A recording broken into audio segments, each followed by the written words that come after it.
Bapa dan Putra dan Roh Kudus. Amin.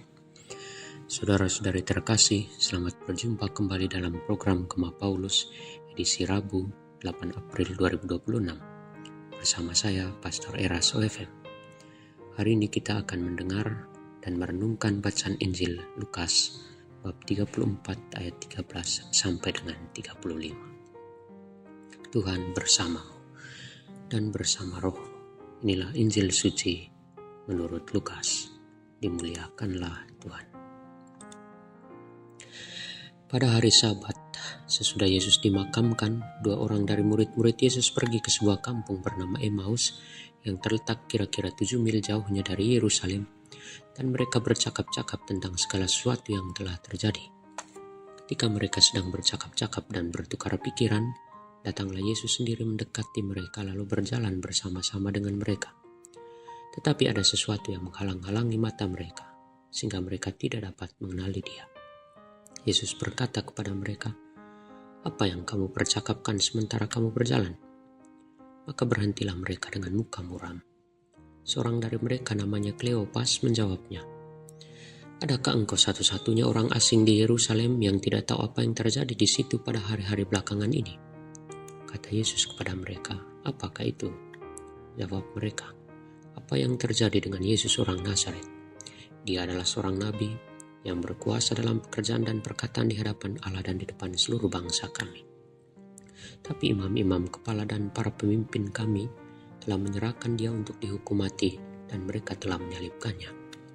Padahal kami dahulu mengharapkan bahwa dialah yang datang untuk membebaskan bangsa Israel. Tetapi sementara itu telah lewat 3 hari sejak semuanya itu terjadi. Beberapa perempuan dari kalangan kami telah mengejutkan kami. Pagi-pagi buta mereka telah pergi ke kubur dan tidak menemukan mayatnya. Lalu mereka datang dengan berita bahwa telah kelihatan kepada mereka malaikat-malaikat yang mengatakan bahwa Yesus hidup. Dan beberapa teman kami telah pergi ke kubur itu dan mendapat bahwa memang benar yang dikatakan perempuan-perempuan itu, tetapi Yesus sendiri tidak mereka lihat." Lalu ia berkata kepada mereka, "Hai kamu orang bodoh, betapa lambannya hatimu, sehingga kamu tidak percayakan segala sesuatu yang telah dikatakan para nabi. Bukankah Mesias harus menderita semuanya itu untuk masuk ke dalam kemuliaannya?" Lalu ia menjelaskan kepada mereka apa yang tertulis tentang dia dalam seluruh kitab suci, mulai dari kitab-kitab Musa dan segala kitab nabi-nabi. Sementara itu, mereka mendekati kampung yang mereka tuju. Ia berbuat seolah-olah hendak meneruskan perjalanannya, tapi mereka mendesaknya dengan sangat. "Tinggallah bersama-sama dengan kami, sebab hari telah menjelang malam dan matahari pun hampir terbenam." Lalu masuklah ia untuk tinggal bersama-sama dengan mereka. Waktu duduk makan dengan mereka, ia mengambil roti, mengucap berkat, lalu memecah-mecahkan roti itu dan memberikannya kepada mereka.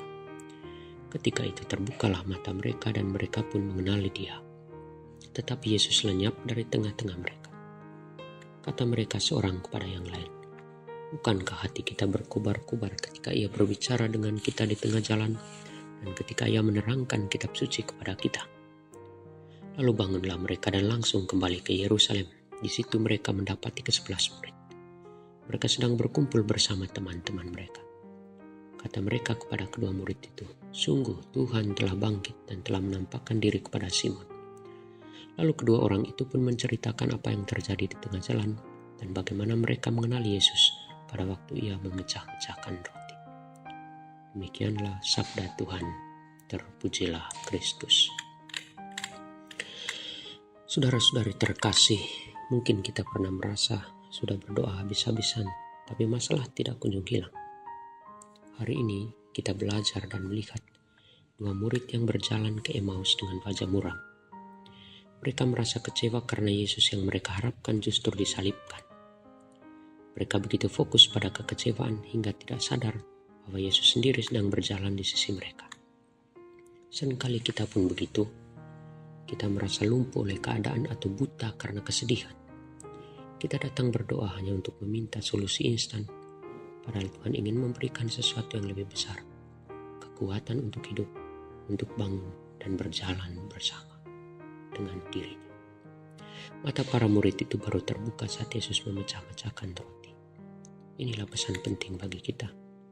Misa yang di dalamnya berisi liturgi sabda dan ekaristi adalah perjumpaan nyata kita dengan Tuhan. Kita hadir dalam perayaan misa bukan sekedar formalitas, tetapi untuk mengenali Yesus dalam sabda dan ekaristi. Karena itu, hati yang dingin karena beban hidup dapat kita satukan dan persembahkan dalam sabda dan ekaristi itu. 2. Yesus ada dalam keseharian. Jika hari ini Anda merasa lelah, jangan hanya fokus pada penderitaan. Yesus sedang berjalan di sampingmu lewat bantuan teman, peristiwa tak terduga, atau ketenangan hati yang mungkin tiba-tiba muncul. Dan yang ketiga, Paskah adalah perubahan. Tanda bahwa kita percaya Yesus bangkit juga adalah kita tidak lagi loyo menghadapi hidup. Murid Emmaus yang kecewa dan lesu akhirnya bersemangat kembali setelah mereka mau saling bercakap-cakap dan menerima Tuhan singgah dalam rumah mereka. Paskah berarti kita memiliki alasan untuk memulai lagi. Masalah yang kita hadapi mungkin tidak atau belum sepenuhnya selesai, tetapi kita tidak lagi berjalan sendirian. Sebab apa? Kristus yang kita imani itu selalu berjalan bersama kita dan mengantar kita pada kemuliaan kebangkitan. Bangunlah saudara-saudari, berjalanlah bersama Yesus. Jangan biarkan kelemahan merampas kebahagiaan Paskah dari hatimu, dari tengah keluarga. Tuhan memberi kita damai. Amin. Tuhan bersamamu dan bersama rohmu. Semoga Allah yang Maha Kuasa memberkati kita sekalian, Bapa dan Putra dan Roh Kudus. Amin.